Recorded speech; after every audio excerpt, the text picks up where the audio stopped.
Denver takes on Cleveland, 8:20 Eastern kickoff this Thursday. The Cleveland Browns are -2, totals 41. And if you want to see which one of these picks on this video that I'm actually betting on personally, there's only one way to do that, and that's to sign up for my NFL tier package picks on BrockPage.com. We're 6-0 in our last 6 NFL tier package picks on BrockPage.com. We're also 9-2 with a push in our last 12 picks in that very same category. We currently have over 850 members who are signed up and active on that site. And once again, if you want to see which one of these free picks on this video that I'm actually betting on personally, there's only one way to do that, and that's to sign up for my NFL tier package picks on BrockPage.com. Now, the Browns are going into this ball game here without Baker Mayfield. On Thursday, he's out with a shoulder. The Browns are also going to work without Nick Chubb, who's battling a calf injury. A couple more guys on that injury report. In addition to those key losses I just mentioned, OBJ and Jarvis Landry, they're both listed as questionable. And Jack Conklin, he's questionable on the O-line as well. So Cleveland really banged up right now. Might not even see the aforementioned players in the game Thursday. Now, the Browns were already in the bottom 5 in pass yards per game at home. Meanwhile, defensively, as good as they've been in certain spots, the Browns still rank in the bottom 10 in first quarter points allowed. Now, they're taking on a Denver team who should have Teddy Bridgewater back in the lineup. He's been upgraded to probable. The Broncos have won 2 of 3 on the road this year, and they successfully covered the number twice during that short span. Denver's also allowing just 17 points a game on the road, and they're in the top 5 in rush defense. Kareem Jackson has 34 tackles and an interception. Von Miller's got 4.5 sacks and 7 tackles for loss. Denver's holding their opponents to only 85 rush yards per contest. Now, the Broncos are also in the top 3 in fewest fourth quarter points allowed. And when it comes to the injury report, Bowles, Stearns, and Mincy, they're questionable. Browning is out. Now, total-wise, 2 out of Denver's last 3 road games stayed under the number. 4-2 to the under for the entire season. I'm going to lean toward Denver +2 and the under 41. Next ball game, Washington versus Green Bay. 1 o'clock Eastern kickoff this Sunday. Green Bay's -8.5, totals 49. And although the focus is always on Aaron Rodgers and Devontae Adams, it's actually this Green Bay defense who's been really, really good this year. The Pack is in the top 10 in fewest yards allowed per play. They're giving up only 206 pass yards per game as well. Devondre Campbell, he has 55 tackles and a couple of interceptions. Adrian Amos has 41 tackles and a pick as well. The Packers are holding their opponents to just 85 yards a game rushing at home. Now, they're taking on a Washington team who lost 3 out of their last 4, and they give up more points per contest than any other team in the NFL. The football team's also dead last in defending the pass. They're giving up 317 yards a game on the road. Now, injury-wise, Sims, Gibson, and Cosme, they're listed as questionable for Washington. Meanwhile, Kelly, Smith, King, and Savage, they're all questionable for Green Bay. Now, total-wise, 4 out of Washington's last 5 ball games got over the line. 2-0 to the over when traveling. I'm going to lean toward Green Bay -8.5 and the over 49. Next game, Panthers versus the Giants, 1 o'clock East. Carolina's -3, numbers 43. But despite their current 3-game skid, the Panthers are doing a lot of things well defensively. They're allowing only 20 points a game, and they're holding their opponents to just 196 yards a game passing. Hassan Reddick has 6.5 sacks and 8 tackles for loss. The linebacker also has 29 total tackles, a forced fumble, and a fumble recovery. Carolina is also leading the league in fewest pass yards per game on the road. They're taking on a Giants team who scores only 12 points a game at home, and they've lost all 3 of their games at the Meadowlands. The G-Men are in the bottom 3 in the league in offensive yards per play at home, and they're also rushing for just 73 yards a game at MetLife Stadium. The 1-5 Giants have also failed to cover the point spread in all 3 of their home losses. Now, Shelton, Galladay, Slayton, and Breedson, they're questionable. Barkley and Toney are out. Meanwhile, for the Panthers, Thompson, Irving, and Marshall, they're listed as questionable for Sunday as well. When it comes to the total in this one, 2 out of Carolina's last 3 did actually get over the number. Meanwhile, the Giants' last 3 straight all got over the total themselves.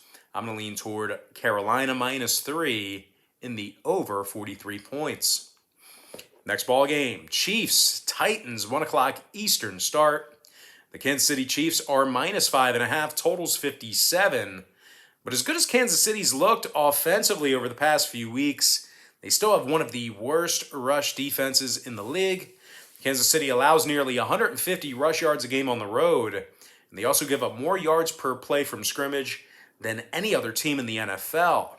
Now they're taking on a Tennessee team who runs the ball just about as good as anybody. Derrick Henry's averaging over 130 yards a game on the ground, and he's also rushed it into the end zone 10 times already.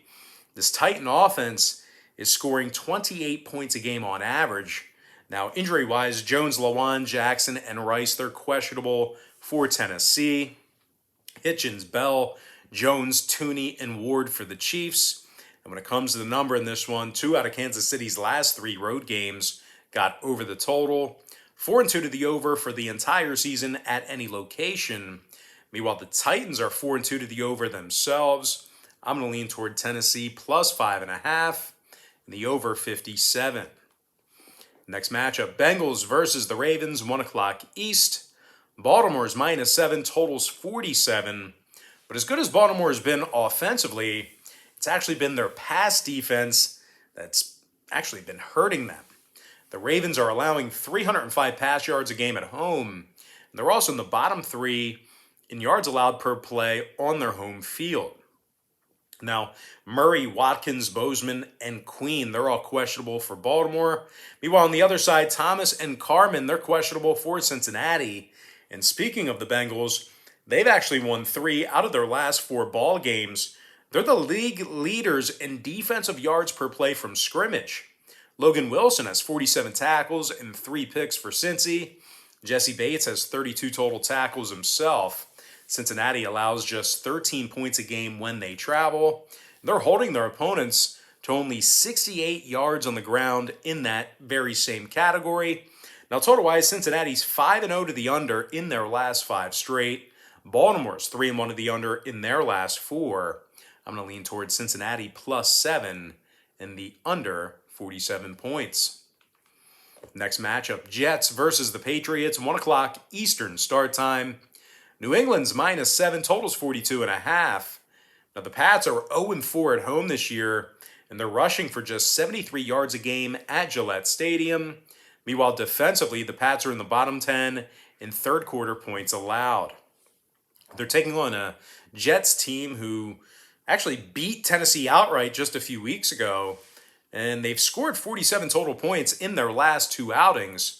Now, this Jet defense is in the top 10 in fewest yards allowed per play from scrimmage, believe it or not. C.J. Mosley has 45 tackles and a sack. He also has a forced fumble. Now, keep an eye on Mosley as he's battling a hamstring injury. I'm pretty optimistic he'll play, but just keep an eye on his status. Meanwhile, Quincy Williams has 3 forced fumbles and 31 tackles himself. This Jets defense is in the top 3 in fewest third quarter points allowed. When it comes to the scoring in this one, New York's seen 2 out of their last 3 road games stay under the number. No real surprise there. Meanwhile, New England's 3-1 to the under in Foxborough this season. I'm going to lean toward the New York Jets +7 and the under 42.5. Next matchup, Falcons, Dolphins, 1 o'clock Eastern kickoff. The Falcons are -2.5, totals 47. Atlanta's won 2 out of their last 3 ball games, and they're in the top 10 in third quarter scoring on the road. Matt Ryan is completing nearly 70% of his passes, and he's been picked off only 3 times this year. Cordero Patterson, he also has 25 grabs and 4 touchdowns receiving. They're taking on a Miami team who allows 30 points a game and ranks in the bottom 5 in pass defense.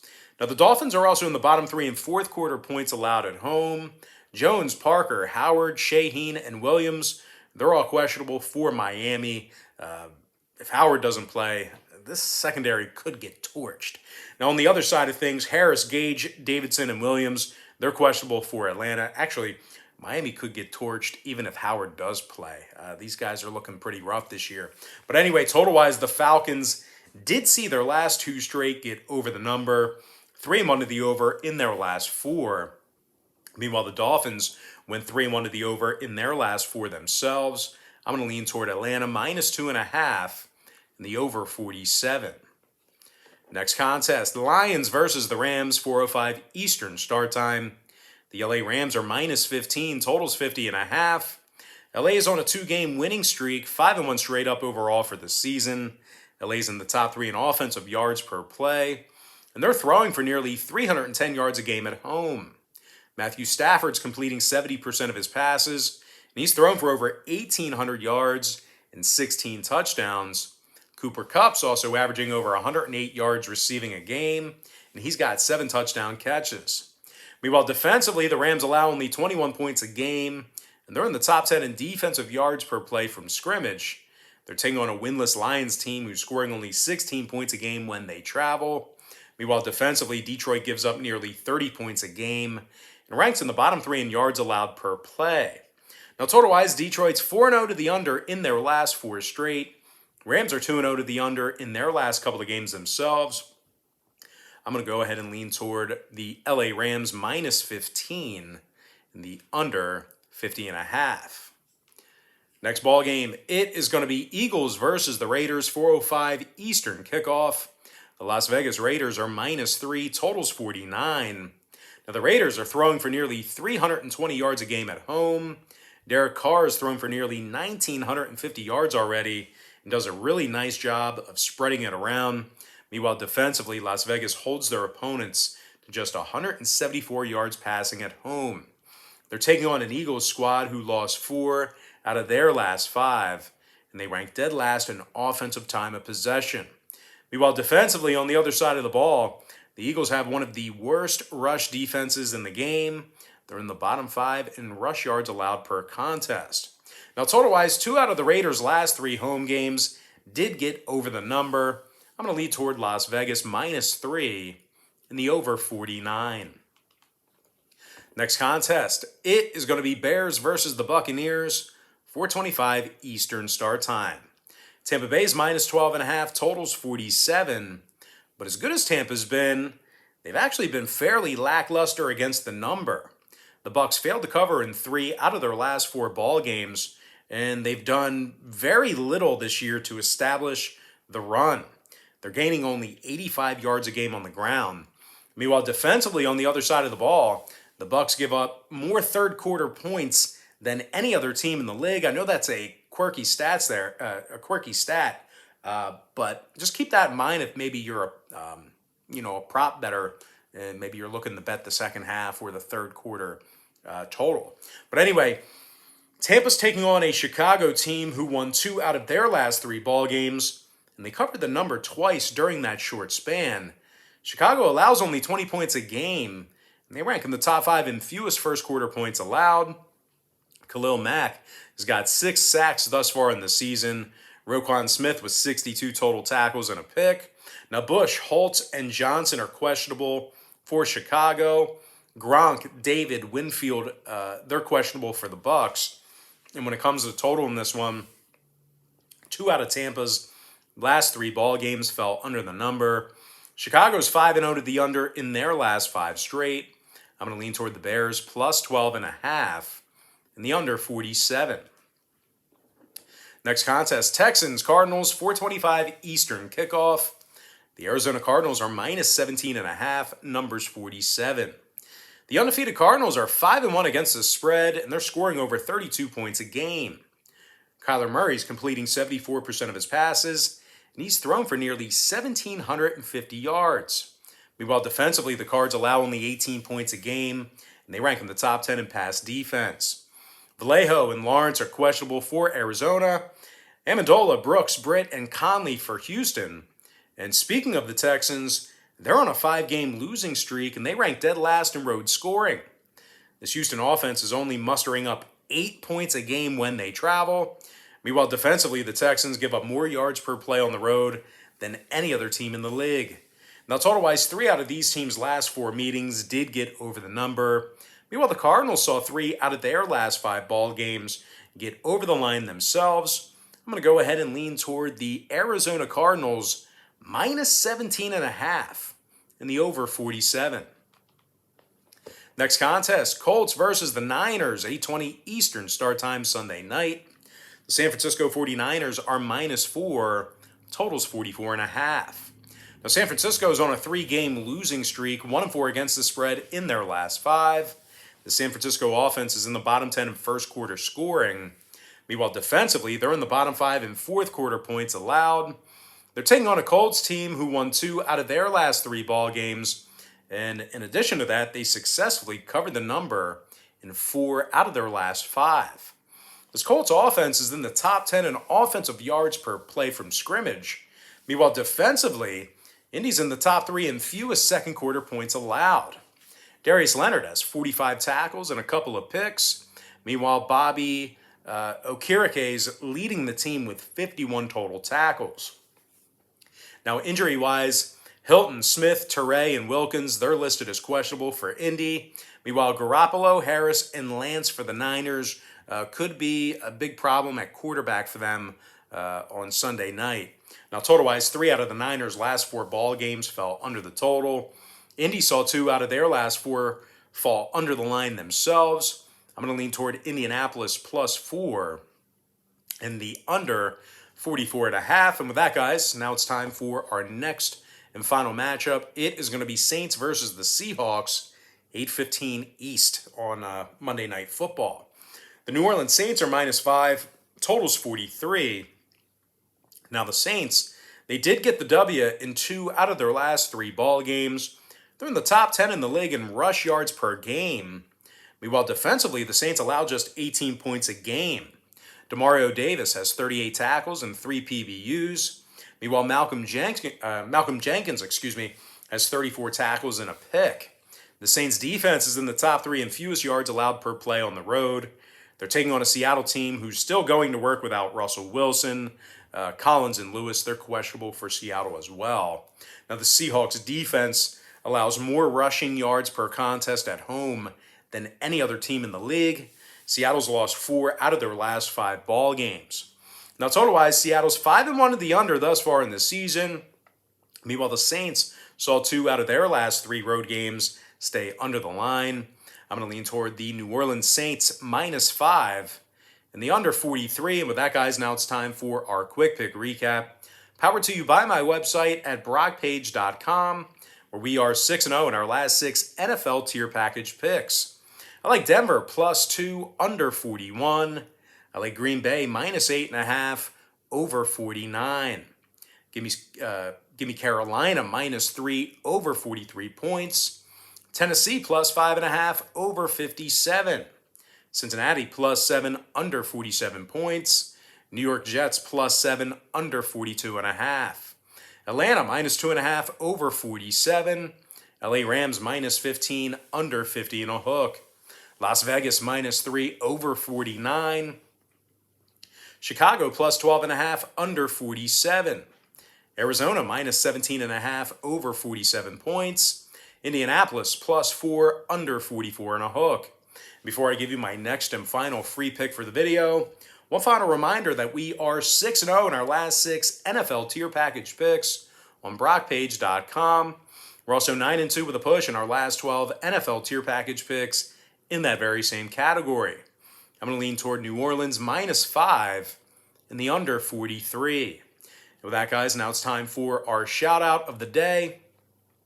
And that is going to go to Andrew Grandison, who said the other day, "Try to stay out of the sun, brother." I guess maybe I had a little sunburn on my nose or something like that. But anyway, that's great advice, and I will duly noted, Andrew. I will do my darndest to stay out of the sun. Obviously, I can't when I'm on the links, when I'm on the golf course. But we're down to like one one golf outing a week now. We've cut it down, so we're being much more responsible. But anyway, Andrew, thank you for your concern. And with that, guys, that's going to do it for me. Don't forget to check me out on brockpage.com. Now, if you guys do end up getting a membership here today on that website, just keep in mind, you're going to get billed the day you sign up and then the first of every month following that. So if you do end up getting a membership here today on brockpage.com, you're going to get access to that content all the way through the end of October. I do tell folks in pretty much every single video, the earlier in the month you sign up, the better for you. But most importantly, guys, got to thank you for joining me right here on YouTube. I really hope you enjoyed all this great free content, all this great free information. With that said, guys, happy Wednesday to you. Happy hump day to you. And I look forward to seeing you later on today on my website at brockpage.com.